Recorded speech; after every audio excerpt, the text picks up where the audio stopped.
Let's see exaltation and debilitation of planets. In Aries, Sun is exalted and Saturn is debilitated. In Taurus, Moon is exalted and no planet is debilitated. In Gemini, no planet is exalted and no planet is debilitated. In Cancer, Jupiter is exalted and Mars is debilitated.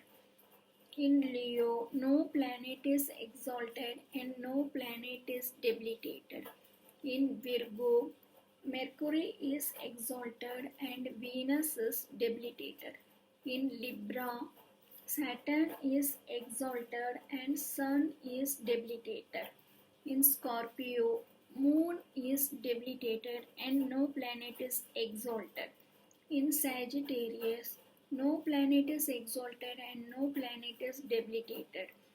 In Capricorn, Mars is exalted and Jupiter is debilitated. In Aquarius, no planet is exalted and no planet is debilitated. In Pisces, Venus is exalted and Mercury is debilitated.